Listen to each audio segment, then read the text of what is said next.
Okay, so we're holding by Chanukah as I speak about Chanukah, and I tell you, very frankly, Chanukah scares me.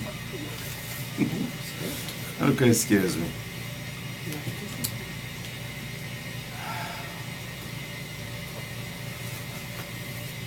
Let's see where to start from. Ramban brings down that the famous midrash says that Aaron HaKohen nichlash da'ato, was very despondent, was very depressed when Hashem gave the mitzvah of Chanukah Bayit. All the Shevatim, they got to participate in Chanukah Bayit. So Aaron didn't take any part in that, not him and not his Shevet. Shevet Levi was not part of Chanukah Bayit, and Aaron HaKohen wasn't involved. So it was very, very difficult for him. So finally Hashem consoled him, don't worry. Shelcha gadol mishelahem. What you're going to get is greater. Shata metiv umadlik et hanerot, because you do the menorah. Right? That's the famous midrash. So says Rambam, I don't understand. What was he sad about, or what is Hashem answer? He's sad about that he didn't take part into what? Into the Chanukah Bayit, into the grand opening. So he says, you light menorah every day. Thank you. I mean, he does Ketoret every day, he does Minchat Chavitin every day, he brings Korban every day. Wonderful, he does a lot of things. How are you answering what is bothering him? What is bothering him that he wasn't part of Chanukah Mizbeach. That's what's bothering. So says Ramban, an unbelievable thing, and we will have to circle back to this idea again. Says Ramban that what Hashem answered him was that what they did for Korbanot, for Mizbeach, that is not a staple that is always going to be around. As we all know, unfortunately, Beit HaMikdash was destroyed twice, and Korbanot were bought. Says there are two things that Hashem gave. There are two things that Hashem gave Aaron HaKohen that they are eternal. And Hashem sandwiched the Korbanot between these two. Right before the Parashat Nesim, right before we read the 12 Nesim brought the Korbanot and they started the grand opening of Mishkan. What mitzvah was said in Torah? Anybody remembers? Birkat Kohanim. Duchan. And then, right after, it says, Ba'alotcha et hanerot, when you light the menorah. So it says, these two mitzvot are eternal. These two mitzvot will never ever be stopped, even though, for the 7 years between the first Beit HaMikdash and second Beit HaMikdash, we didn't have lighting of the menorah. I don't know the answer to that. But be that as it may, says Ramban, the mitzvah of Birkat Kohanim and the mitzvah of Adlakan Nerot goes on even beyond Beit HaMikdash. It's an avodah that transcends the physical Beit HaMikdash. It's an unbelievable idea. You know, we have a number of Kohanim here. We all know that when it comes to Duchan, we always have to rush. You have to come back during Retzeh. It cannot be after Retzeh. Why is there so much time? Why during Retzeh? If you went during the Retzeh, you could go to Duchan. If you didn't move during the Retzeh, you can't go to Duchan. Why is that, Mr. Achdut? You're Kohen. If you don't know, I won't. Preparation. What preparation? So you do it a few seconds later. And it's so bad, you cannot go Duchan. It's Ma'akev. Why is that? Because Retzeh is the Avodah. Retzeh is the Avodah. And Duchan is Avodah. Duchan, Birkat Kohanim, is not part of Tefillah. It's part of the service of Beit HaMikdash. And Hashem, with His great chesed, has allowed us to continue doing two services of Beit HaMikdash. When we go to Duchan every day, We are doing an avodah of Bet HaMikdash. That's why, especially as Persians, have this certain chashivut for Yachad Kohanim. It's true, it's right, because they know. They know this is something on a totally different plane all by itself. It's much greater than being part of tefillah alone. It's part of avodah. It's literally service of Bet HaMikdash. And says Ramban, so do lighting the menorah. The Kohen, usually Kohen Gadol, but the Kohanim lit the menorah every day in Bet HaMikdash, and that mitzvah, Hashem decided, along with the mitzvah of Birkat Kohanim, that we cannot survive without it. So Hashem said, I'm going to make this mitzvah again to transcend the physical Bet HaMikdash. Even when you don't have Bet HaMikdash, you do that avodah, that service of Bet HaMikdash. So it comes out, according to Ramban, unbelievable thing. During the Bet HaMikdash, they had to get the shefa, they had to get the bracha with lighting of the menorah. We all know that everything they did in Bet HaMikdash was to bring bracha down. They brought lechem apanim. Why? Says Sefer HaChinuch, in order to have what? The right type of bracha in our sustenance. Comes Sukkot, is the time for rain, we pour water on Mizbeach. Why? To have the right type of shefa, bracha, in our rain, in our weather, etc., etc. Comes Shavuot, it's the time for new fruit to hit the market. They brought Bikurim. Everything in order to get the bracha. The services of Bet HaMikdash, says Ramchal, they adjusted the correct amount of bracha. And Ramchal writes, now that we have no Bet HaMikdash, we are not getting the correct bracha. It's not well adjusted. It's like somebody, Rahman in Islam, getting a medicine in the wrong dosage. So Ramchal writes, two things Hashem decided we cannot do without. One is Birkat Kohanim, one is lighting of the menorah. Now, what bracha, when they lit the menorah, what shefa bracha did it bring? You all know. What? Torah Sheba'al Peh. There are two things in Bet HaMikdash that represented Torah. There was the Aron Kodesh and there was the menorah. It's unbelievable. Aron Kodesh, they put the 10 Commandments in there, the Shivrei Luchot also, the broken ones also, and a Sefer Torah. Gemara in Baba Batra figures out to the last inch of Aron. It was full Sefer Torah, that's it, there was no more room. They put it there, it's always there. Once a year, Kohen Gadol goes there and Kohen Gadol doesn't touch it. Goes there, does avodah, does tefillah, comes back. Doesn't even touch it. That represents Torah Shebichtav. Then there is a menorah. Every day you have to go clean the menorah. You have to put new oil. You have to make wax.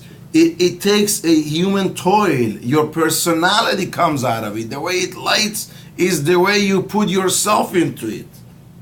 That's Torah Sheba'al Peh.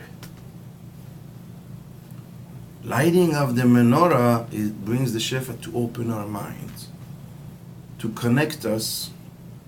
Right? As we all know, the Kabbalim tell us the organ where the neshama connects to guf is our brain, and that's the organ that is the most involved with Torah Sheba'al Peh, is to bring us in a world of a spirituality, to create that possibility for us. And that's why it's so scary to me.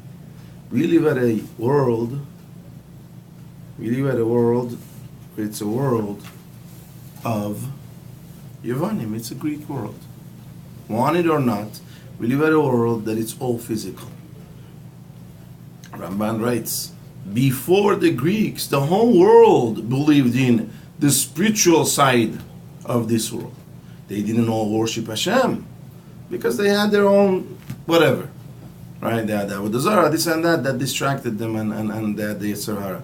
But nobody argued on that greater part of this universe, what we call the spiritual, the metaphysical, whatever.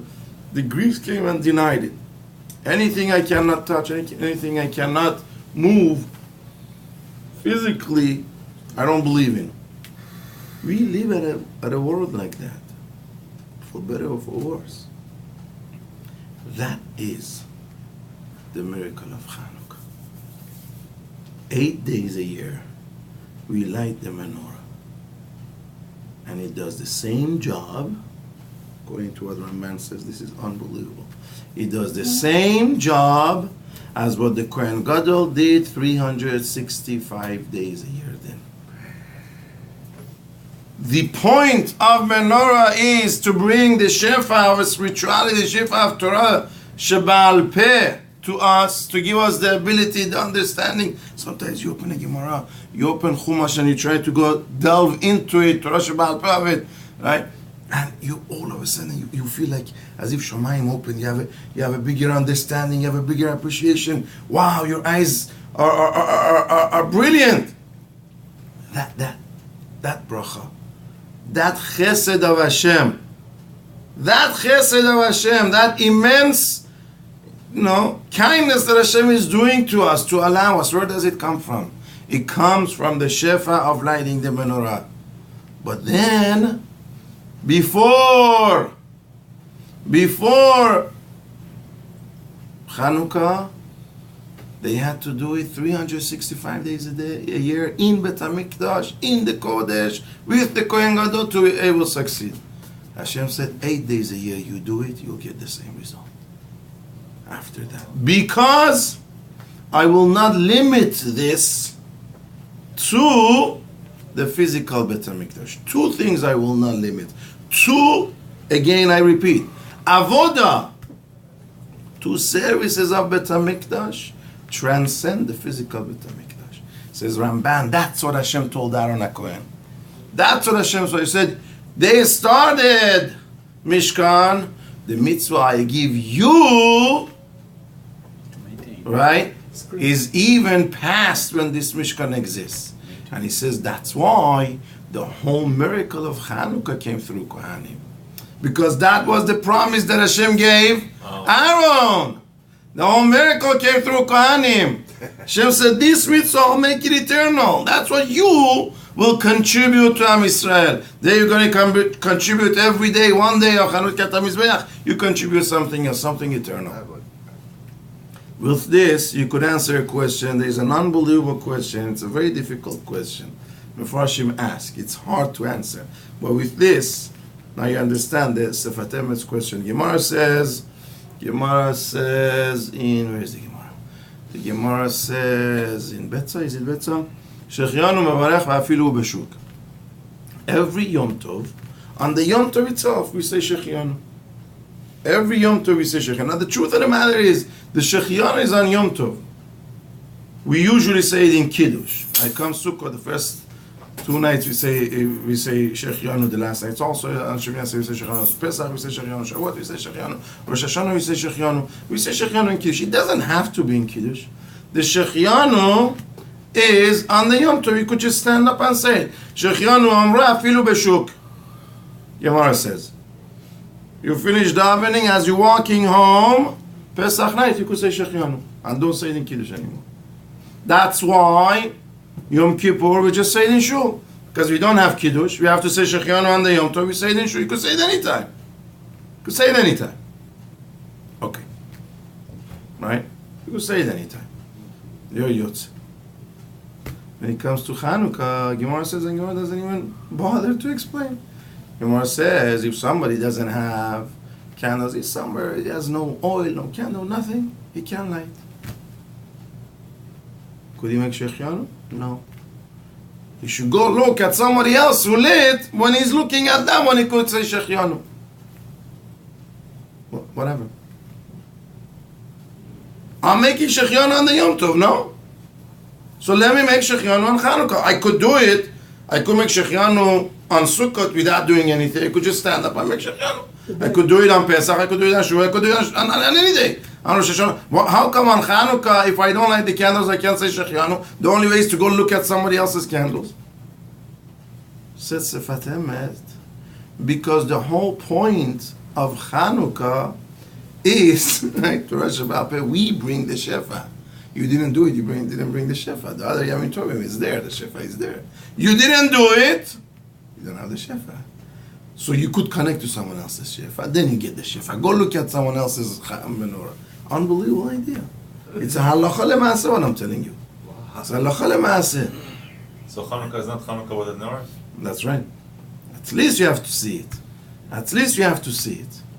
And that, Rabotai, is really the idea of Chanukah, recognizing there is a greatness in this world beyond the physicality. Now we are so involved, Baruch Hashem, we have our learning, we have our Torah, and we are connected to a spiritual world. But at the same time, we are so involved in the physical world that becomes difficult. We have to realize there is a greater thing here. There is a greater thing to this life. Just say a story, just to bring out the point. Rab Aaron Leib Steinman, the Shlita in Bnei Brak, he's over 100. He's considered the biggest Gedolim generation now. So this story happened maybe 30 years ago, 40 years ago. He was a Rebbe in Panovich Yeshiva. So Panovich Yeshiva, for like 9 months, they didn't have money to pay their Rebbe. So his wife went and found a certain vegetable store. The pumpkins that were getting old and they wanted to get rid of them, she would get from them. That's what they ate, pumpkins. For months on end, that was their food, pumpkins. She would scrape together something, she would buy a little bit sugar on Shabbat, she would put sugar on the pumpkin for the kids. That's what they ate for months. So, the yeshiva comes to America, other places in Chuslayas, they raise funds, Baruch Hashem, they take care of the deficit. So they call him in, here's a check for past 9 months. Like, what is this? So that's what we use. You don't owe me anything. So I'm not teaching to get money. I teach. You support me. Past 9 months, somehow we got supported. We managed. I don't take money. I don't take money. When you have money, you pay me, so I support my family. Past months, Baruch Hashem, somehow we managed. He didn't take the check. See, to exist in a world that you don't forget this world is about the spiritual world. That's what I'm telling you Chanukah is supposed to do to us. That's why it's a little bit scary for me. When it comes to Chanukah, we have to redouble ourselves. We sit by the candles, and I just told you, the candles have that power to bring a spirituality to Rashi Baal Peh into our very being. We gotta allow it. We gotta open the door. We gotta let it sink in. Chag Sameach.